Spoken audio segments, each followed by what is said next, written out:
പരിശുദ്ധനാമം വാഴ്ത്തപ്പെടുമാറാകട്ടെ. ചില നാളുകൾക്ക് ശേഷം ഇവിടെയുള്ള ദൈവമക്കളോട് ചേർന്ന് കർത്താവിനെ മഹത്വപ്പെടുത്തുവാൻ, സന്തോഷിക്കുവാൻ ദൈവം ഇടയാക്കിയതിൽ ദൈവത്തെ സ്തുതിക്കുന്നു. വിശേഷാൽ സജീവ കുടുംബത്തെയും വളരെ നാളുകൾക്ക് ശേഷം കാണുവാൻ ദൈവം ഇടയാക്കി. വളരെ സന്തോഷമുണ്ട്. എടക്കര സഭയോട് ചേർന്നൊരു പ്രാവശ്യം കൂടെ കർത്താവിനെ മഹത്വപ്പെടുത്തുവാനായിട്ട് ഇടയായതിൽ അതിയായ സന്തോഷമുണ്ട്. കഴിഞ്ഞ ദിവസങ്ങളൊക്കെ പല സ്ഥലങ്ങളിൽ ഞാൻ യാത്രയിലും ശുശ്രൂഷയിലും ട്രീറ്റ്മെൻറ്റിലുമൊക്കെ ആയിരുന്നു. അവിടെ എല്ലാം ദൈവത്തിൻ്റെ പ്രത്യേകമായിരിക്കുന്ന കൃപയും പരിപാലനമൊക്കെ ദൈവം നൽകി. വടക്കേന്ത്യൻ സാഹചര്യങ്ങൾ നിങ്ങൾ ചിലരെങ്കിലും ശ്രദ്ധിക്കുന്നുണ്ടാകാം, വളരെ മോശമായി വന്നുകൊണ്ടിരിക്കുകയാണ്. ഛത്തീസ്ഗഡിൽ ഉണ്ടായ പ്രശ്നം മുഖാന്തരം മിക്കവാറും സ്ഥലങ്ങളിലെല്ലാം അവർ അതിക്രമിച്ച് കയറുകയും അത് മുതലെടുത്ത് അവർ വളരെ ബലമായി തന്നെ പ്രശ്നങ്ങൾ പല സ്ഥലങ്ങളിലും ഉണ്ടാക്കിക്കൊണ്ടിരിക്കുന്നു.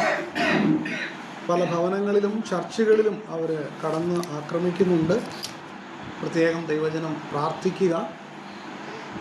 പല നിലയിലുള്ളതായിരിക്കുന്ന ഭീതിജനകമായിരിക്കുന്ന അവസ്ഥയിൽ കൂടെയാണ് ദൈവജനം, പ്രത്യേകിച്ച് ദൈവദാസന്മാരായിരിക്കുന്നവർ കടന്നു പോകുന്നത്. സുവിശേഷത്തോടുള്ള ബന്ധത്തിൽ വളരെ പ്രതികൂലമായിരിക്കുന്ന സാഹചര്യം വളർന്നു വരികയാണ്. പ്രത്യേകിച്ച് ഇനിയുള്ളതായിരിക്കുന്ന മാസങ്ങൾ നോർത്ത് ഇന്ത്യയെ സംബന്ധിച്ച് വളരെ ഭക്തി നിറഞ്ഞതായിരിക്കുന്ന ഒരു കാലഘട്ടമാണ്. അടുത്ത നവംബർ വരെ അവരുടെ പ്രത്യേകമായിരിക്കുന്ന പൂജകളുടേതായിരിക്കുന്ന സമയമാണ്. അതുകൊണ്ട് അവർ ആ ഒരു വിഷയത്തിലും, മതപരമായിരിക്കുന്ന വിഷയത്തിലും വളരെ ഭക്തിയോടുകൂടെ നിൽക്കുന്നത് കൊണ്ട് മറ്റ് മതസ്ഥരുടേതായിരിക്കുന്ന വിശ്വാസത്തെ അവരില്ലാതെയാക്കാനുള്ളതായിരിക്കുന്ന സകല ശ്രമങ്ങളും അവർ നടത്തിക്കൊണ്ടിരിക്കുന്നു. ഉത്തരാഖണ്ഡിൽ ഈ കഴിഞ്ഞ ദിവസം വളരെ ശക്തമായ നിലയിൽ ഒരു ഗവൺമെൻറ് നിയമം പാസ്സാക്കിയിട്ടുണ്ട്. ഇന്ന് ലഭിച്ചൊരു ന്യൂസ് അനുസരിച്ച് ഒരു ഭവനത്തിലും ബൈബിൾ വായിക്കാൻ പോലും പാടില്ല എന്നുള്ളൊരു നിയമം വന്നിട്ടുണ്ട്. എത്രത്തോളം അത് പ്രാബല്യത്തിലാകും എന്നറിയില്ല. വളരെ പ്രതികൂലമായ സാഹചര്യം ഉണ്ട്. ഇത് ഞാൻ വടക്കേന്ത്യയിലായിരിക്കുന്നുണ്ട്, വടക്കേന്ത്യയെക്കുറിച്ച് പറയുന്നു. എന്നാൽ കേരളത്തിലും വലിയ വ്യത്യാസമൊന്നും അല്ല കാര്യങ്ങളെന്നുള്ളത് മനസ്സിലാക്കുന്നവർക്കറിയാം. കഴിഞ്ഞ ദിവസം ബത്തേരിയിലും അതുപോലെ പത്തനംതിട്ടയിലൊക്കെ പ്രശ്നങ്ങൾ ഉണ്ടായിട്ടുണ്ട്. അപ്പോൾ ദൈവജനം ഉണർന്ന് പ്രാർത്ഥിക്കുക. നമുക്ക് ദൈവം നൽകിയിരിക്കുന്ന ഈ സ്വാതന്ത്ര്യം ഇത് മാക്സിമം നമ്മൾ ഉപയോഗിക്കുക. നമ്മളെല്ലാം സുരക്ഷിതരാണ് എന്ന് നമ്മൾ വിചാരിക്കുന്നതിൽ വലിയ അർത്ഥമൊന്നുമില്ല. അറിയില്ല എവിടം വരെ കാര്യങ്ങൾ പോകും, കർത്താവ് എങ്ങനെയാണ് കാര്യങ്ങൾ ചെയ്യുന്നതെന്ന്. എന്തായാലും നിങ്ങൾ പ്രാർത്ഥനയിൽ തുടർന്നും ഓർക്കണം എന്ന് അപേക്ഷിക്കുന്നു. ഞാൻ കഴിഞ്ഞ ദിവസം ചില ദിവസങ്ങൾ വെല്ലൂരായിരുന്നു. ഞാൻ വെല്ലൂരിലേക്ക് വന്നത് വാസ്തവത്തിൽ ഒരു സഹോദരൻ അവിടെ അഡ്മിറ്റായി ഹോസ്പിറ്റലിൽ. ഇവിടെ കൂടെ നിൽക്കാനായിട്ട് ആരുമില്ല, വരാൻ പറ്റുമെന്ന് ചോദിച്ചതുകൊണ്ട് ഇമീഡിയറ്റ് ആയിട്ട് ഞാൻ വന്നതാണ്. അദ്ദേഹം ഡിസ്ചാർജായി 4-5 ദിവസത്തിന് ശേഷം. എന്നാൽ ആ സമയത്ത് എനിക്കും ചില ടെസ്റ്റുകളൊക്കെ ചെയ്യേണ്ടതായിട്ട് വന്നു. അതെല്ലാം ദൈവകൃപയാൽ നോർമലാണ്. എന്നാൽ എൻ്റെ അസുഖത്തിന് മാറ്റമൊന്നും വന്നിട്ടില്ല. എനിക്ക് തുടർച്ചയായിരിക്കുന്ന തലവേദനയും പ്രയാസങ്ങളും ഉള്ളതുകൊണ്ടാണ് ഞാൻ അങ്ങനെയുള്ള ഒരു ഡോക്ടറെ കാണുകയും ചില ബ്ലഡ് ടെസ്റ്റുകൾ, എൻഡോസ്കോപ്പിയൊക്കെ ചെയ്തു. അതിലെല്ലാം നോർമലാണ്. പക്ഷേ ഡോക്ടർ പറഞ്ഞത് ന്യൂറോയെ ഒന്ന് കാണിക്കുന്നത് നല്ലതാണ്, എത്രയും പെട്ടെന്ന് എന്നൊരു വാക്ക് അദ്ദേഹം പറഞ്ഞു. ഏതായാലും അതിൻ്റെ പുറകെ ഇപ്പോൾ പോകാനുള്ളൊരു സമയമില്ല. അതുകൊണ്ട് പ്രാർത്ഥിക്കുക. പലപ്പോഴും ഈ തലവേദന ശുശ്രൂഷകൾക്ക് പലപ്പോഴും തടസ്സമായിട്ട് നിൽക്കാറുണ്ട്. ആഴ്ചയിൽ 3-4 പെയിൻ കില്ലർ കഴിക്കേണ്ട ഒരു സ്ഥിതിയുണ്ട്. നാളുകളായിട്ട് അതിങ്ങനെ കഴിച്ചു വരികയാണ്. ബാക്കി എന്താണെന്ന് അറിയില്ല. ഈ ദിവസങ്ങളിലും പല സ്ഥലങ്ങളിൽ യാത്ര ചെയ്യേണ്ടതായിട്ടുണ്ട്. ഇന്ന് രാവിലെയാണ് ഞാനിവിടെ എത്തിയത്. നാളെ ഞാൻ ഇവിടുന്ന് മടങ്ങിപ്പോകും. വെല്ലൂരിൽ ഒന്നുകൂടെ പോകേണ്ട ആവശ്യമുണ്ട്. ട്രീറ്റ്മെൻറ്റിനല്ല, അവിടെ ഒരു മീറ്റിംഗ് ഉണ്ട്. അത് കഴിഞ്ഞ് ഞാൻ വെള്ളിയാഴ്ച ആന്ധ്രയിലേക്ക് പോകും. 29-ാം തീയതി വരെ ആന്ധ്രയിലാണ്. അതിനുശേഷം ബീഹാറിലേക്ക് മടങ്ങിപ്പോകും. കഴിഞ്ഞ നാളുകളിൽ നിങ്ങൾ പ്രാർത്ഥിച്ചു, പലരും എന്നെ വിളിച്ചിരുന്നു. ഞാനത് വലിയൊരു ന്യൂസാക്കി ഇട്ടില്ലെന്നേ ഉള്ളൂ. ഗ്രൂപ്പിൽ ചിലർക്കൊക്കെ അറിയാമായിരുന്നു. എനിവേ, ദൈവത്തിൻ്റെ പ്രത്യേകമായ കരുതൽ ഇതുവരെയൊക്കെ ദൈവം നൽകിയതോർത്ത് ദൈവത്തെ സ്തുതിക്കുന്നു. ഇന്നത്തെ ചിന്തയ്ക്കായിട്ട് കൊലോസ്യ ലേഖനം 3-ാം അധ്യായത്തിൻ്റെ അവസാനത്തെ വാക്യം നമുക്ക് വായിക്കാം. വളരെ സുപരിചിതവും ധാരാളം പ്രാവശ്യം നാം വായിക്കുകയും ചിന്തിക്കുകയും വിവിധ നിലകളിലുള്ളതായിരിക്കുന്ന ആലോചനകൾ കേൾക്കുകയും ചെയ്തിട്ടുള്ളതായിരിക്കുന്ന ഭാഗം തന്നെയാണ് കൊലോസ്യ ലേഖനം 3-ാം അധ്യായത്തിൻ്റെ 25-ാമത്തെ വാക്യം. അതിൻ്റെ അവസാനത്തെ വാക്യമാണ്. നമുക്കത് വായിക്കാം.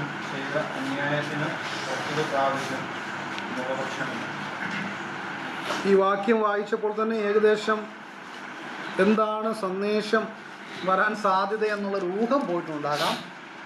എനിക്കറിയില്ല, ദൈവാത്മാവ് നമുക്ക് ആവശ്യമുള്ളതായിരിക്കുന്ന ആലോചന നൽകട്ടെ. 3-ാം അധ്യായത്തിൻ്റെ ഒരു കൺക്ലൂഷൻ വേണമെന്നുള്ള രീതിയിൽ നമുക്കതിനെ കാണാനായിട്ട് സാധിക്കും. 18 മുതലുള്ളതായിരിക്കുന്ന വാക്യങ്ങൾ കുടുംബജീവിതത്തെക്കുറിച്ചാണ് പറയുന്നതെങ്കിലും അത് മാത്രമല്ല ആ അധ്യായത്തിലെ വിഷയം.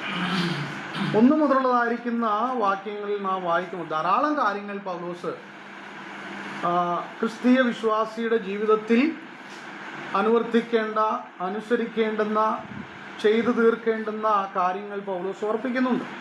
എല്ലാം നമുക്ക് പറയാനുള്ളതായിരിക്കും, സമയം നമ്മുടെ മുമ്പിലില്ല. എന്നാൽ ഈ വാക്യം എടുത്തു കാണിക്കുന്ന ഒരു 3 പ്രധാന കാര്യങ്ങൾ ഞാൻ അതിൻ്റെ ഒരു ആമുഖമായിട്ട് പറയാൻ ആഗ്രഹമാണ്. വിശദീകരിക്കാനായിട്ട് അതിനുള്ള സമയം അതിനില്ല. ഒന്ന്, നാം എല്ലാവരും ദൈവം മുൻപാകെ കണക്ക് കൊടുക്കേണ്ടവരാണെന്നുള്ള ഒരു ചിന്ത ആ വാക്യം നമ്മുടെ മുൻപാകെ കൊണ്ടുവരുന്നു. നാം ചെയ്യുന്ന എല്ലാ പ്രവൃത്തികൾക്കും നാം അക്കൗണ്ടബിളാണ്. ദൈവത്തോടും മനുഷ്യരോടും നാം അക്കൗണ്ടബിളാണ്, കണക്ക് കൊടുക്കേണ്ടവരാണ്. 2, ദൈവം നമുക്ക് അതിനനുസരിച്ചുള്ളതായിരിക്കുന്ന പ്രതിഫലം എന്ന് പറയുമ്പോൾ പോസിറ്റീവായിട്ടല്ല, നാം ചെയ്യുന്ന തെറ്റായ പ്രവൃത്തികൾക്കുള്ളതായിരിക്കുന്ന പ്രതിഫലം ദൈവം നമുക്ക് തരുന്നു. ആ തരുന്നതിൽ ദൈവത്തിൻ്റെ പക്കൽ മുഖപക്ഷം ഇല്ല എന്നതാണ്. എന്നോട് പറഞ്ഞു കഴിഞ്ഞാൽ, നാം ചെയ്യുന്ന തെറ്റായ പ്രവൃത്തികൾക്ക് ദൈവം നമുക്ക് നൽകുന്നതായിരിക്കുന്ന ശിക്ഷണ നടപടിയിൽ ദൈവം മുഖം നോക്കുന്നില്ല എന്നുള്ളത് ആ വാക്യം നമുക്ക് നമ്മുടെ മുൻപാകെ കൊണ്ടുവരുന്ന ഒരു ചിന്തയാണ്. 3-മതായിട്ട് പാപത്തിൻ്റെതായിരിക്കുന്ന പരിണിത ഫലം എന്ന് പറഞ്ഞാൽ, നാം ചെയ്യുന്ന എല്ലാ തെറ്റുകൾക്കും അതിൻ്റെതായിരിക്കുന്ന ഒരു പരിണിത ഫലം ഉള്ളതുകൊണ്ട് വിശ്വാസികളായിരിക്കുന്ന നാം ദൈവത്തിന് പ്രസാദം വരുമാറ് ജീവിക്കുകയും പ്രവർത്തിക്കുകയും ചെയ്യണമെന്നുള്ളതാണ് പ്രാരംഭമായിട്ട് ആ വാക്യം നമ്മുടെ മുൻപാകെ കൊണ്ടുവരുന്നത്. എന്നാൽ 1 മുതലുള്ളതായിരിക്കുന്ന വാക്യങ്ങളെ നാം ഒന്ന് ഡിവൈഡ് ചെയ്തിട്ട് നമുക്ക് ഉൾക്കൊള്ളേണ്ടതെന്ന നിലയിൽ കാര്യങ്ങളെ ഒന്ന് നമ്മൾ ചിന്തിക്കാനായിട്ട് ചുരുങ്ങിയ സമയം കൊണ്ട് ശ്രമിച്ചാൽ, രൂപാന്തരപ്പെട്ട ഒരു മനുഷ്യൻ്റെ ജീവിതം എങ്ങനെ ആയിരിക്കണം എന്നുള്ളതാണ് പൗലോസ് ആ അധ്യായത്തിൽ വെളിപ്പെടുത്തുന്നത്. നമുക്കറിയാം, പൗലോസിൻ്റെ ലേഖനങ്ങളെല്ലാം പ്രാരംഭ പകുതി അധ്യായങ്ങൾ അടിസ്ഥാനപരമായിരിക്കുന്ന ഉപദേശങ്ങളും പഠിപ്പിക്കലുകളുമാണ്. അതിനുശേഷമുള്ള ബാക്കി പകുതി അധ്യായങ്ങളിൽ ആ ഉപദേശങ്ങൾ പ്രായോഗികമായിട്ട് നമ്മുടെ ജീവിതത്തിൽ നാം എങ്ങനെ ഏറ്റെടുത്ത് അതിനോട് അനുസരണം കാണിക്കണമെന്നുള്ള ആലോചനകളാണ് പൗലോസിൻ്റെ ലേഖനങ്ങളുടെ പ്രത്യേകതകൾ എന്ന് പറയുന്നത്. കൊലോസ്യ ലേഖനത്തിലും അത് തന്നെയാണ്. പ്രാരംഭത്തിൽ ഉപദേശപരമായിരിക്കുന്ന വിഷയങ്ങളൊക്കെ പൗലോസ് കൈകാര്യം ചെയ്തതിന് ശേഷം ഈ 3 മുതലുള്ളതായിരിക്കുന്ന അധ്യായങ്ങളിൽ താൻ പ്രായോഗികമായിരിക്കുന്ന കാര്യങ്ങൾ നമ്മെ പഠിപ്പിക്കുകയാണ്. 1-ാം വാക്യത്തിൽ തന്നെ നാം വായിക്കും നമ്മുടെ അവസ്ഥ എന്താണ് എന്നുള്ളത് നാം വായിക്കുന്നുണ്ട്. അവിടെ നാം വായിക്കുന്ന ക്രിസ്തുവിനോടുകൂടെ ഉയർത്തെഴുന്നേറ്റിരിക്കുന്നു എങ്കിൽ എന്നാണ് അവിടെ പൗലോസ് പറയുന്നത്, അല്ലേ? അപ്പോൾ അത് ഉയർത്തെഴുന്നേറ്റോ ഇല്ലയോ എന്ന് ഉറപ്പിക്കേണ്ടതാരാ? നമ്മൾ ഓരോരുത്തരുമാണ്, അല്ലേ? ആ ബോധ്യം, ആ കൺവിക്ഷൻ ഓരോ വിശ്വാസിക്കുമാണ് ഉണ്ടാകേണ്ടത്. നമ്മൾ ഉയർത്തെഴുന്നേറ്റവരാണോ?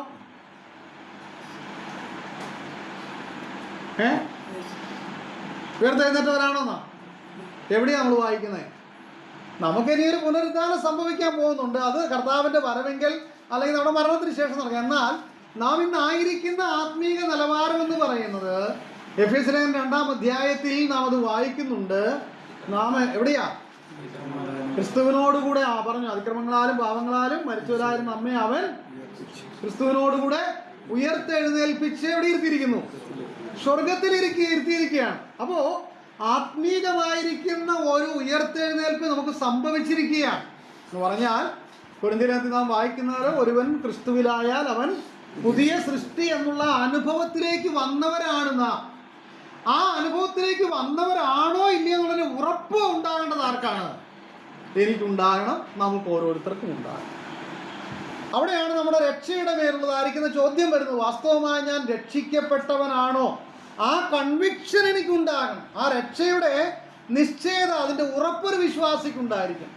പൗലോസ് കൊലോസ്യരുടെ വിശ്വാസിയോട് പറയാണ്, നിങ്ങൾ ഉയർത്തെഴുന്നേറ്റിരിക്കുന്നു എന്നുള്ള കൺവിക്ഷൻ നിങ്ങൾക്കുണ്ടെങ്കിൽ, രൂപാന്തരപ്പെട്ട ഒരു മനുഷ്യനാണ് നിങ്ങളെന്നുള്ള ബോധ്യം നിങ്ങൾക്കുണ്ടെങ്കിൽ, നിങ്ങളുടെ പ്രയോറിറ്റി എന്തായിരിക്കണം? നിങ്ങളുടെ പ്രഥമ സ്ഥാനം, നിങ്ങൾ പ്രാധാന്യം നൽകുന്ന വിഷയം എവിടുത്തേത് ആയിരിക്കണം എന്നുള്ളതാണ് പൗലോസ് പ്രാരംഭമായി സൂചിപ്പിക്കുന്നത്.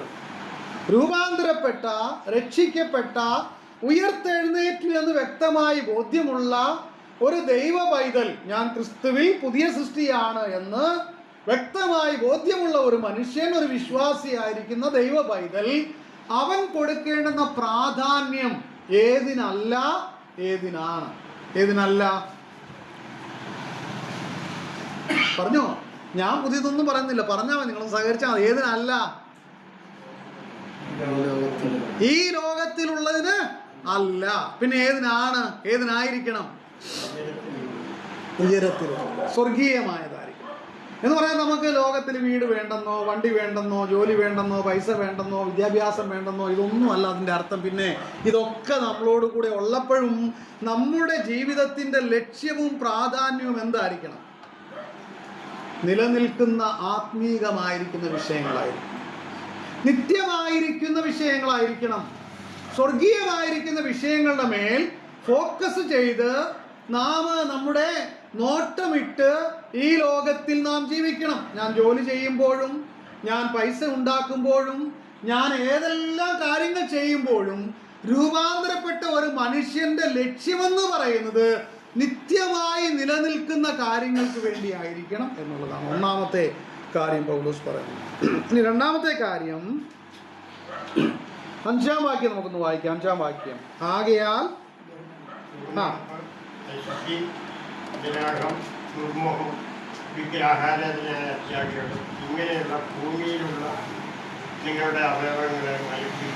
പിന്നെ താഴോട്ട് വരുമ്പോൾ 8 മുതലുള്ള വാക്യങ്ങളിലും നാം അത് വായിക്കുന്നുണ്ട്. അപ്പോൾ രണ്ടാമത്തെ കാര്യം പൗലോസ് പറയുന്നത്, നമ്മുടെ പഴയ മനുഷ്യനെ അല്ലെങ്കിൽ പാപ സ്വഭാവങ്ങളെ നാം എന്ത് ചെയ്യണം? ഓരോ ദിവസവും എന്ത് ചെയ്യണം? മരിപ്പിക്കുന്ന അനുഭവത്തിലേക്ക് വരണം. അത് നമുക്കറിയാം, നമ്മളൊക്കെ രക്ഷിക്കപ്പെട്ടവരും ദൈവമക്കളും ഒക്കെയാണ്, പ്രത്യാശയോടെ ജീവിക്കുന്നവരാണെങ്കിൽ പോലും നമ്മുടെയൊക്കെ ജീവിതത്തിൽ ഇപ്പോഴും എന്തുണ്ട്? പഴയ സ്വഭാവങ്ങളൊക്കെ ഉണ്ട്. എന്നാൽ ദൈവത്തിൻ്റെ പരിശുദ്ധാത്മാവിൻ്റെ സഹായത്താൽ പലപ്പോഴും നമ്മൾ ആ പഴയ സ്വഭാവങ്ങളേക്ക് എന്ത് ചെയ്യുന്നു? അതിനെ നിയന്ത്രിച്ച് പുതിയ സ്വഭാവത്തേക്ക്, ക്രിസ്തുവിൻ്റെ സ്വഭാവത്തേക്ക് നമ്മളിലേക്ക് ഏറ്റെടുത്ത് നമ്മൾ ജീവിച്ചു പോവുകയാണ്. അതുകൊണ്ടാണ് പൗലോസ് പറയുന്നത്, നമ്മുടെ കർത്താവായിരിക്കുന്ന യേശു ക്രിസ്തു മുഖാന്തരം നമുക്ക് ജയം നൽകുന്ന ദൈവത്തിന് സ്തോത്രം എന്ന് പറഞ്ഞാൽ നമുക്ക് സ്വയമായിട്ട് ഇതിൻ്റെ മേൽ ജയിക്കാനൊന്നും പറ്റത്തില്ല. ഞാൻ എത്ര ആത്മീയനാണെന്ന് പറഞ്ഞാലും, എത്ര കഴിവുള്ള വ്യക്തിയാണെന്ന് പറഞ്ഞാലും, പാപത്തിൻ്റെ ആകർഷണത്തിൻ്റെ മേൽ സ്വയമായിട്ട് നമുക്ക് വിജയം വരിക്കാനൊന്നും സാധിക്കത്തില്ല.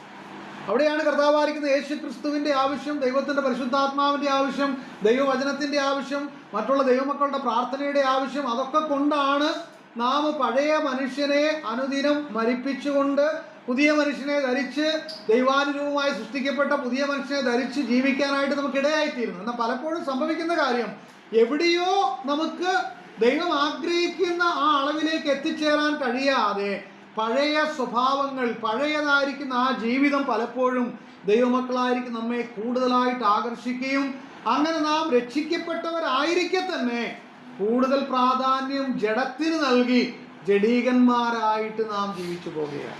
അങ്ങനെ ജഡീകന്മാരായിട്ട് നാം ജീവിക്കുമ്പോഴാണ് ഈ പഴയ സ്വഭാവങ്ങളൊക്കെ തലയെടുത്ത് കൂടുതൽ നമ്മുടെ ജീവിതത്തിൽ അത് നമ്മളെ ആക്രമിച്ചുകൊണ്ടിരിക്കുന്നത്. നമുക്കത് വിശദീകരിക്കേണ്ട ആവശ്യമില്ലല്ലോ, അതിൻ്റെ ആശയങ്ങളൊക്കെ നമുക്കറിയാം. ദുർനടപ്പ്, അശുദ്ധി, അതിരാഗം, ദുർമോഹം, വിഗ്രഹാരാധനയായ അത്യാഗ്രഹം, ഇങ്ങനെ ഭൂമിയിലുള്ള നിങ്ങളുടെ അവയവങ്ങളെ മരിപ്പിപ്പിൻ. പിന്നെ ഞാൻ വായിക്കുന്ന 8-ാം വാക്യം, ഇപ്പോഴോ നിങ്ങളും കോപം, ക്രോധം, ഈർഷ്യ, വായിൽ നിന്ന് വരുന്ന ദൂഷണം, ദുർഭാഷണം ഇവയൊക്കെയും വിട്ടുകളവിൻ. അന്യോന്യം ഭോഷ്ക് പറയരുത്. നിങ്ങൾ പഴയ മനുഷ്യനെ അവൻ്റെ പ്രവൃത്തികളോടുകൂടെ ഉരിഞ്ഞു കളഞ്ഞ് തന്നെ സൃഷ്ടിച്ചവൻ്റെ പ്രതിമപ്രകാരം പരിജ്ഞാനത്തിനായി പുതുക്കം പ്രാപിക്കുന്ന പുതിയ മനുഷ്യനെ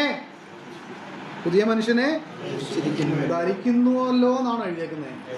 പിന്നെ എന്ത് ചെയ്തിരിക്കുക? ധരിച്ചിരിക്കുന്നവരാണ് നാം. യേശുക്രിസ്തുവിനെ രക്ഷിതാവും കർത്താവുമായി സ്വീകരിച്ച ആ ദിവസം മുതൽ ഞാനൊരു പുതിയ മനുഷ്യനെ ധരിച്ചിരിക്കുകയാണ്.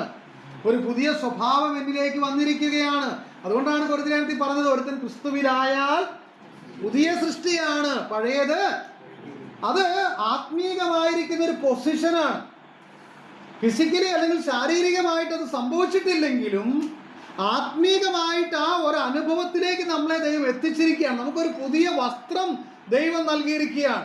പഴയ വസ്ത്രം, ആ പഴയ പാപ സ്വഭാവം, പഴയ മനുഷ്യൻ്റെ ആ എല്ലാ സ്വഭാവങ്ങളെയും ദൈവം നമ്മിൽ നിന്ന് നീക്കിക്കളഞ്ഞ് ഒരു പുതിയ വസ്ത്രം ധരിപ്പിച്ചിരിക്കുകയാണ്. പക്ഷെ അത് പ്രായോഗികമായിട്ട് നാം ഓരോ ദിവസവും ഏറ്റെടുത്ത് അനുവർത്തിക്കേണ്ട ഒരു കാര്യമാണ്.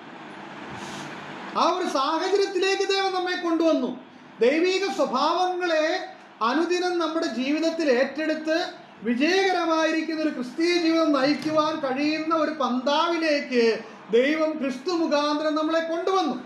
ഇനി അത് അനുദിന ജീവിതത്തിൽ ക്രിസ്തുവിനോട് ചേർന്ന് നിന്ന് പ്രാർത്ഥനയോടുകൂടെ പഴയ മനുഷ്യനെ ഓരോ ദിവസവും മാറ്റിക്കളഞ്ഞ് ആ പുതിയ മനുഷ്യനെ എൻ്റെ ജീവിതത്തിൽ വസ്ത്രമായി അണിഞ്ഞ് ക്രിസ്തുവിനെ വെളിപ്പെടുത്തുന്നവരായിട്ട് ജീവിക്കേണ്ടത് എൻ്റെയും നിങ്ങളുടെയും ഉത്തരവാദിത്വം.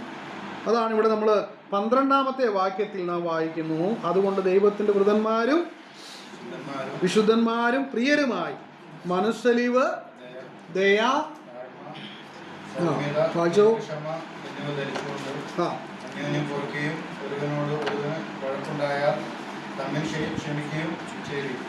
അപ്പോ ഈ സ്വഭാവങ്ങളെല്ലാം ഇവിടെ പറഞ്ഞിരിക്കുന്ന സ്വഭാവങ്ങൾ നമുക്കത് അറിയാവുന്നതുകൊണ്ട് വീണ്ടും വീണ്ടും ആവർത്തിക്കേണ്ട ആവശ്യമില്ല.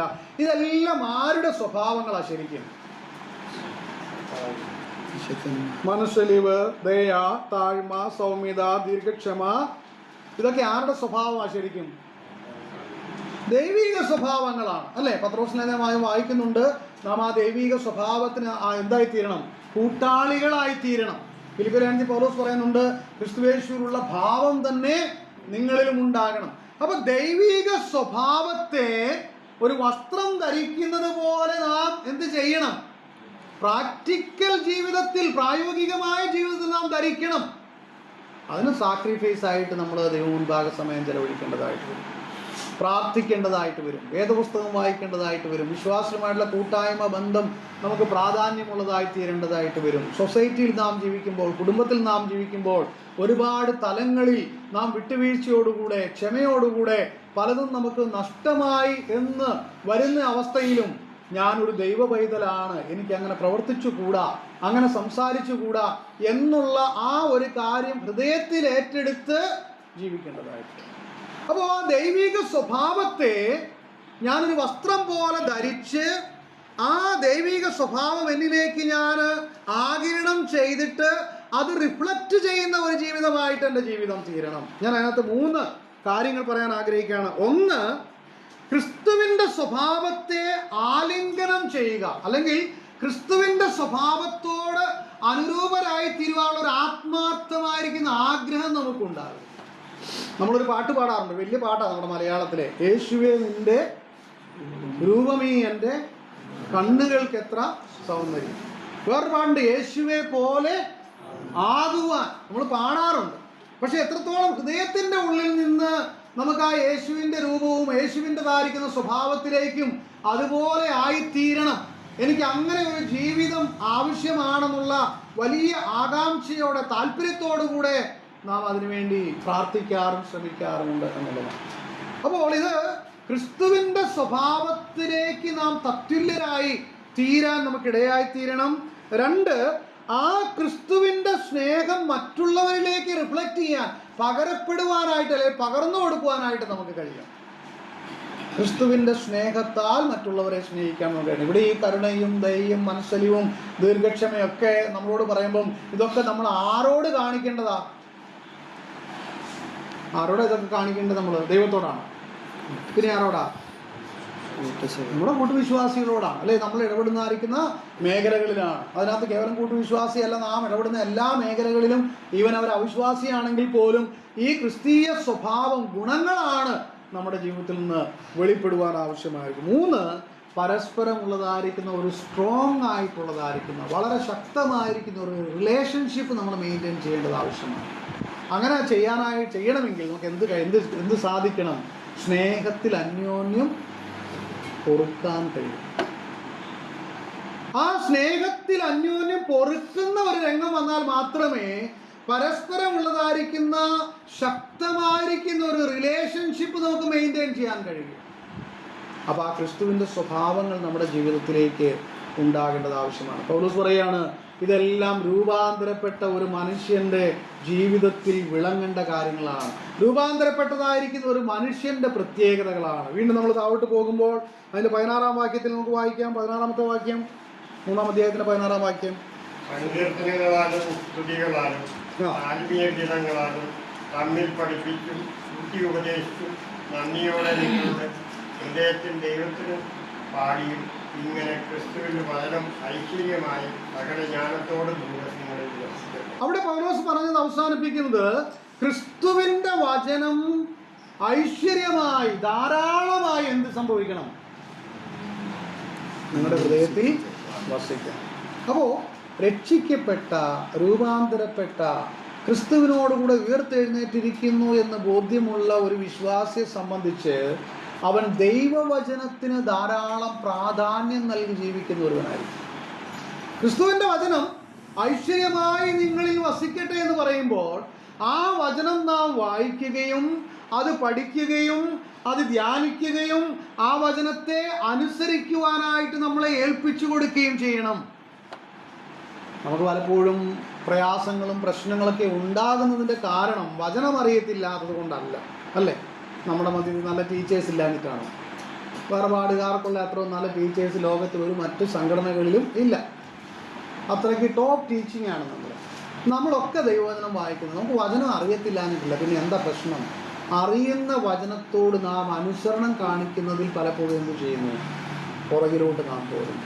ആ വചനത്തെ നാം അനുസരിക്കാനായിട്ട് ഒരുങ്ങുമ്പോൾ നമുക്കൊരു പക്ഷേ പ്രിയമെന്ന് തോന്നുന്നത് പലതും നമുക്ക് വിട്ടുകളയേണ്ടതായിട്ട് വരും. മുകളിൽ പറഞ്ഞിരിക്കുന്ന പഴയ പല സ്വഭാവങ്ങളെയും നമ്മൾ എന്ത് ചെയ്യേണ്ടതായിട്ട് വരും? കൺട്രോൾ ചെയ്യേണ്ടതായിട്ട് വരും. അപ്പൊ അതിന് നമ്മൾ എന്ത് ചെയ്യുന്നില്ല? അത്രത്തോളം വിധേയപ്പെടാനായിട്ട് നമ്മൾ താല്പര്യം കാണിക്കുന്നില്ല.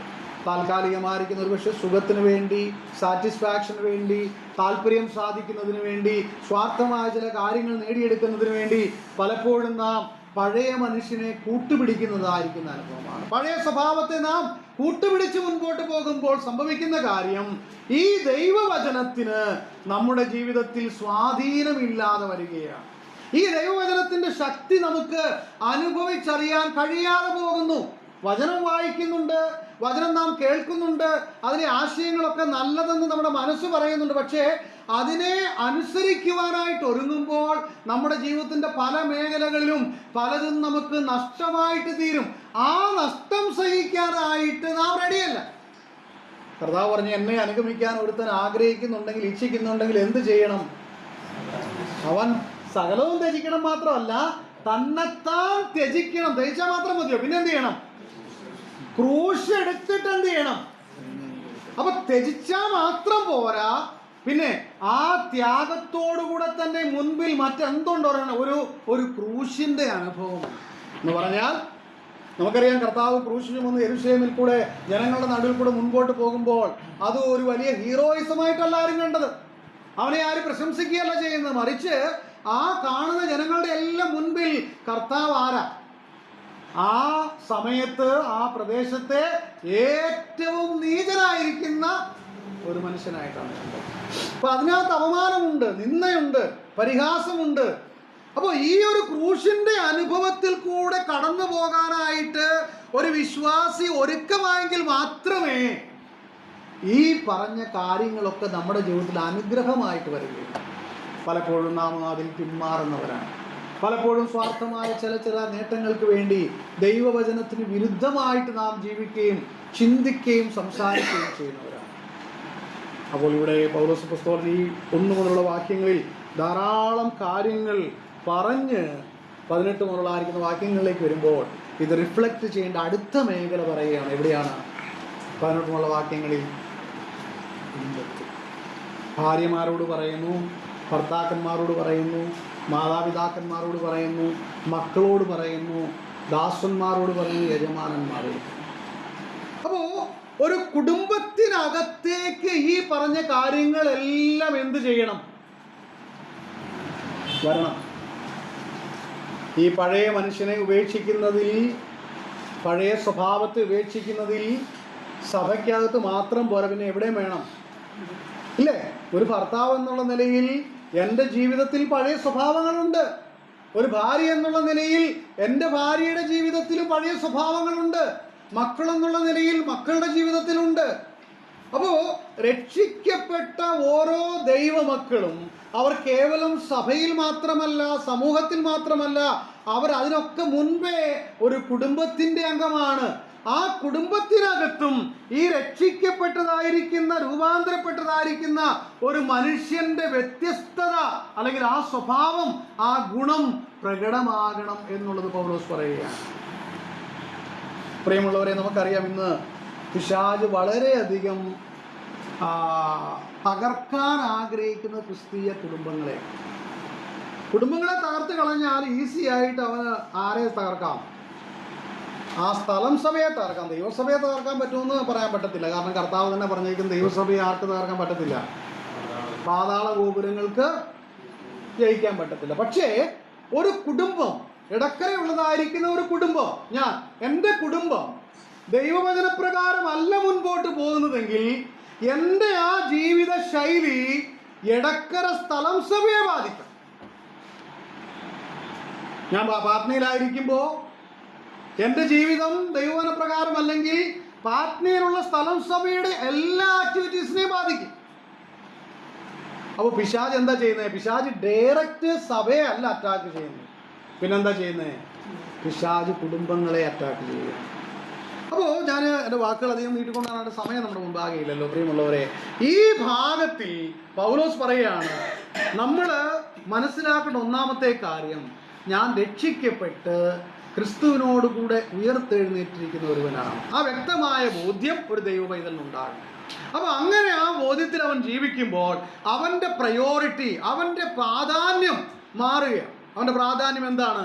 ലോകത്തിലുള്ളതല്ല, മറിച്ച് ഉയരത്തിലുള്ളതും നിത്യമായതിനും വേണ്ടിയുള്ളതായിരിക്കുന്ന ചിന്തയോടുകൂടെ അവിടേക്ക് അവൻ അവൻ്റെ സകല മനസ്സും കേന്ദ്രീകരിച്ച് ജീവിക്കുന്ന ഒരു ജീവിതം. അവൻ ഉയർത്തെഴുന്നേറ്റ ഒരുവനാണ്. ഞാൻ ക്രിസ്തുവിനൊരു പുതിയ സൃഷ്ടിയാണ്, ഞാൻ ദൈവ പൈതലാണെന്നുള്ള ആ ബോധ്യം പഴയ സ്വഭാവത്തെ മരിപ്പിക്കുവാനായിട്ട് അവനെ പ്രോത്സാഹിപ്പിക്കുകയാണ്. അവനോട് തന്നെ പറയും, ഇനിയും കോപത്തിനും ക്രോധത്തിനും ഈർഷ്യയ്ക്കും പിണക്കത്തിനും അസൂയയ്ക്കും ഒന്നും എന്തില്ല, എന്നിൽ സ്ഥാനമില്ല. ഇതാണ് ഒരു ദൈവപൈതൽ ഓരോ ദിവസവും അവനോട് തന്നെ സംസാരിക്കേണ്ടത്. ഇതൊന്നും നമ്മുടെ ജീവിതത്തിൽ കടന്നു വരികയെന്നല്ല അതിൻ്റെ അർത്ഥം. ഈ ചിന്തകളെല്ലാം നമ്മുടെ ജീവിതത്തിൽ വരും, നാം ഈ ജഡത്തിൽ ജീവിക്കുന്നിടത്തോളം കാലം. പക്ഷേ അങ്ങനെയുള്ള സ്വഭാവങ്ങൾ നമ്മുടെ ജീവിതത്തിൽ അത് രാജ്യം ചെയ്യുവാനായിട്ട്, അല്ലെങ്കിൽ അത് നമ്മളെ നിയന്ത്രിക്കാൻ തുടങ്ങുമ്പോൾ നാം ചിന്തിക്കേണ്ട ഒരു കാര്യമുണ്ട്, എൻ്റെ ജീവിതത്തിൽ ഇത് പാടില്ല. ഒരാളോട് ഈർഷ്യ പാടില്ല, ഒരാളോട് പിണക്കം പാടില്ല, ഒരാളോട് കോപം പാടില്ല, ഒരാളോട് ദേഷ്യം പാടില്ല. അങ്ങനെ ഈ വചനത്തിൽ പറഞ്ഞിരിക്കുന്ന കാര്യങ്ങളൊന്നും എൻ്റെ ജീവിതത്തിൽ ഞാൻ അനുവർത്തിക്കുവാൻ പാടില്ല. ഞാൻ കള്ളത്തരം പറയാൻ പാടില്ല. എന്താ അവിടെ എഴുതിയിരിക്കുന്നത്?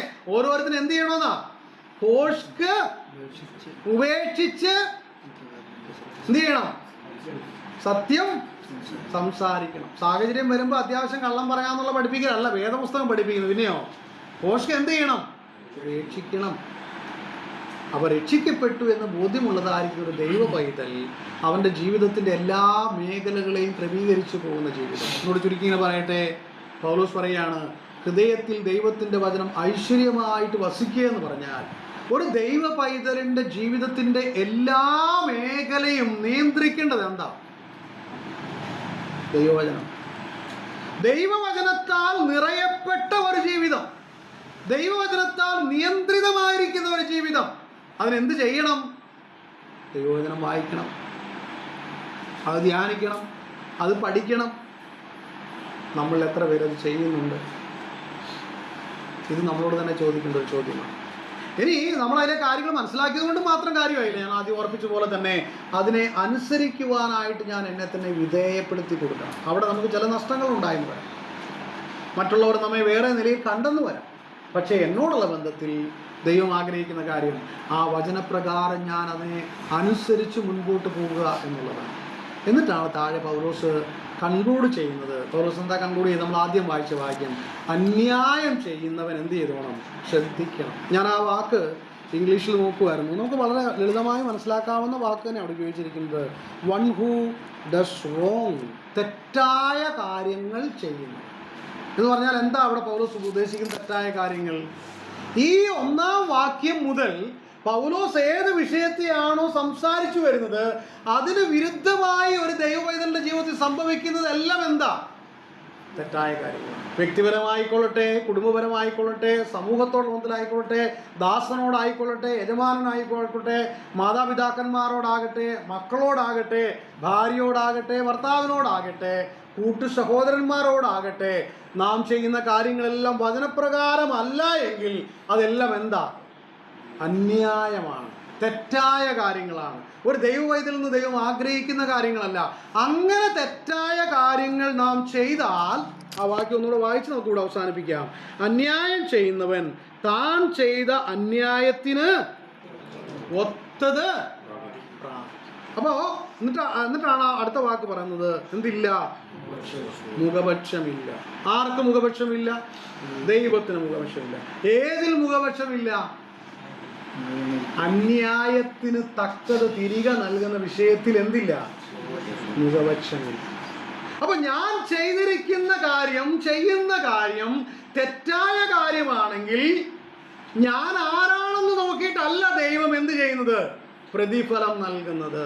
ഞാൻ സുവിശേഷകനാണോ, ഞാൻ മൂപ്പനാണോ, ഞാൻ എന്തുമാത്രം ശുശ്രൂഷകൾ ചെയ്യുന്നയാളാണ് എന്ന് നോക്കിയിട്ടല്ല.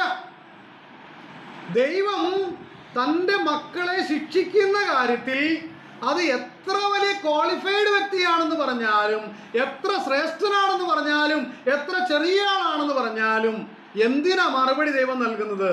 തെറ്റായ പ്രവൃത്തിക്ക് അതിന് തക്ക പ്രതിഫലം. പ്രതിഫലം എന്ന് പറയാൻ പറ്റത്തില്ല, അതിൻ്റെ പണിഷ്മെന്റ്, ശിക്ഷണ നടപടിയാണ്. നമ്മൾ വേറെ ഭാഗത്ത് വായിക്കുന്നുണ്ട് ഗലാത്യ ലേഖനത്തിൽ, നാം ജഡത്തിൽ ജീവിച്ചിരുന്ന് നന്മ ചെയ്താൽ, നന്മ വിതച്ചാൽ എന്തു കൊയ്യും? തിന്മ കൊയ്യോ? നന്മ കൊയ്യും. തിന്മ വിതച്ചാൽ തിന്മയെ നമുക്ക് കൊയ്യാൻ സാധിക്കും. അതുകൊണ്ട് ഇന്ന് രാത്രികാലം കൊലോസ്യ ലേഖനം 3-ാം അധ്യായം നമ്മളോട് സംസാരിക്കുന്ന കാര്യം, എൻ്റെ ജീവിതത്തിൻ്റെ മേഖലകളിൽ അന്യായമായത്, തെറ്റായിരിക്കുന്നത്, അതിൻ്റെ ഭാര്യയോടാകട്ടെ, ഭർത്താവിനോടാകട്ടെ, മക്കളോടാകട്ടെ, മാതാപിതാക്കന്മാരോടാകട്ടെ, കൂട്ടു സഹോദരന്മാരോടാകട്ടെ, സമൂഹത്തോടാകട്ടെ, തെറ്റായതൊന്നും ചെയ്യുവാൻ എനിക്ക് അനുവാദമില്ല. അത് ചെയ്താൽ എന്തുണ്ട്? ദൈവത്തിൻ്റെ സന്നിധി കൃത്യമായ മറുപടി അതിനുണ്ട്. അതിന് യാതൊരു സംശയമില്ല. ദൈവത്തിന് മുഖപക്ഷമില്ല. 1 പത്രോസ് 1-ാം അധ്യായം 17-ാം വാക്യത്തിൽ നാം അത് വായിക്കുന്നുണ്ട്. എന്താണ് നാം എഴുതിയിരിക്കുന്നത്? നിങ്ങളുടെ പ്രവാസകാലം ഭയത്തോടെ കഴിക്കണമെന്ന് അവിടെ ഒരു വാക്ക് പറയുമ്പോൾ അതിന് തൊട്ട് മുന്നിൽ പറയുന്നതായിരിക്കുന്ന ഒരു കാര്യമുണ്ട്. എന്താ? 1 പത്രോസ് 1:17 മുഖപക്ഷം കൂടാതെ ന്യായമായി വിധിക്കുന്നവനെ നിങ്ങൾ പിതാവെന്ന് വിളിക്കുന്നുവെങ്കിൽ നിങ്ങളുടെ പ്രവാസകാലം ഭയത്തോടെ കഴിക്കും. എന്ന് പറഞ്ഞാൽ അനുദിന ജീവിതം എങ്ങനെ വേണം ജീവിക്കാൻ? ഭയത്തോടെ ജീവിക്കും. എന്താ കാരണം? മുഖപക്ഷം കൂടാതെ ന്യായം വിധിക്കുന്നവനാണ് നമ്മുടെ പിതാവ്. അവനെ ഭയപ്പെട്ട് നമുക്ക് ജീവിക്കാനിടയായിത്തീരണം. അതിന് മുൻപാകെ നീ ആരാണെന്നുള്ള ചോദ്യമില്ല, നീ എന്ത് ചെയ്തു എന്നുള്ളതിനനുസരിച്ചാണ് ദൈവത്തിൻ്റെ ശിക്ഷണ നടപടി. പ്രിയമുള്ളവരെ, കർത്താവ് നമ്മെ സഹായിക്കട്ടെ. പൗലോസ് പുസ്തകം കൊലോസ്യർക്ക് എഴുതാതിരിക്കുന്ന ഈ ലേഖനം നാം അല്പമായിട്ടാണ് ചിന്തിച്ചത്. അധികം വിശദീകരിക്കുവാനുള്ളതായിരിക്കുന്ന സമയമില്ല, അതിൻ്റെ ആവശ്യവുമില്ല. വളരെ വ്യക്തമായിട്ട് ദൈവത്തിൻ്റെ ആത്മാവ് നമ്മളോട് സംസാരിക്കുകയാണ്. അന്യായം ചെയ്യുന്നതിന് തീർച്ചയായിട്ടും അതിനുള്ള മറുപടി ഉണ്ടാകും. മുഖപക്ഷമില്ല. നമ്മുടെ ജീവിതത്തിൽ നമുക്കറിയാം, നമ്മളൊക്കെ കുറവുകളുള്ളവരാണ്, ബലഹീനതകളുള്ളവരാണ്. എന്നാൽ ആ കുറവുകളും ബലഹീനതകളും അങ്ങനെ പറഞ്ഞ് നമ്മൾ കാലങ്ങളോളം പോവുക എന്നുള്ളതല്ല.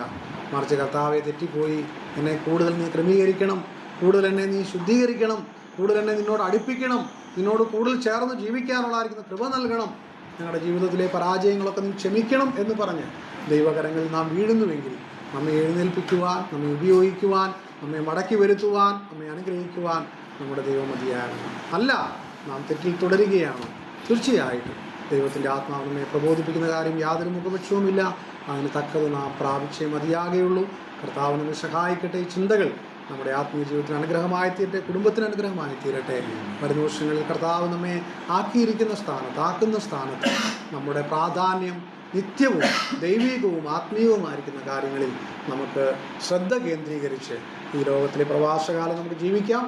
അവൻ്റെ വലിയ നാമം വാഴ്ത്തപ്പെടുന്നു.